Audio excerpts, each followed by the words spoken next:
আসসালামু আলাইকুম ওরহমতুল্লাহি ওবারাকাতুহু। যে যেখান থেকে আমার এই উপস্থাপনা দেখছেন সবাইকে অনেক অনেক প্রীতি এবং শুভেচ্ছা রইল, আন্তরিক শুভকামনা। আজকের বিষয় বিবাহ। বিবাহ মহান আল্লাহর পক্ষ থেকে এক মহা নিয়ামত।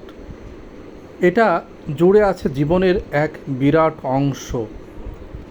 কোনো রক্তের বাঁধন নেই আত্মীয়তার কোনো সূত্র, কিন্তু রয়েছে এক অদৃশ্য বন্ধন। ইসলামে একাধিক বিয়ে প্রসঙ্গে আজকে কিছু কথা আমরা আলোচনা করব। একাধিক বিয়ে জায়েজ, কিন্তু এটাকে উৎসাহিত করা হয়নি। ইসলাম সবসময় সর্বোচ্চ বিজ্ঞানময় এবং শান্তির আধার। কিছু শর্ত সাপেক্ষে একাধিক বিয়ের অনুমতি আছে, তবে শর্তগুলো বড়ই কঠিন। শুধু এটুকু বলতে চাই, সবার সাথে সমতা নিশ্চিত করা এটা শুধু কঠিনই নয়, বরং মহা কঠিন। এটা একটা যুদ্ধ বলতে পারেন। আল্লাহ সুবহানাহু ওয়া তাআলা পবিত্র কালামে পাকে 1, 2, 3 এবং 4 বিবাহ সম্পর্কে বলেছেন, কিন্তু শেষে বলেছেন যদি তোমরা সবার সাথে সমতা রক্ষা করতে পারো। তবে তিনি এটাও উল্লেখ করেছেন তোমরা তা পারবে না।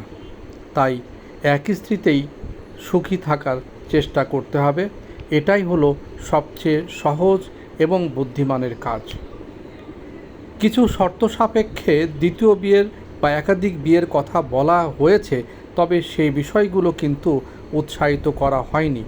আসুন আমরা আল্লাহকে ভয় করি, রাসূল সাল্লাল্লাহু আলাইহি সাল্লামকে অনুসরণ করি এবং শুকরিয়া এবং সবরের মাধ্যমে আমাদের জীবন অতিবাহিত করি। সবাইকে অনেক অনেক শুভকামনা। আসসালামু আলাইকুম ওয়া রাহমাতুল্লাহি ওয়া বারাকাতুহু।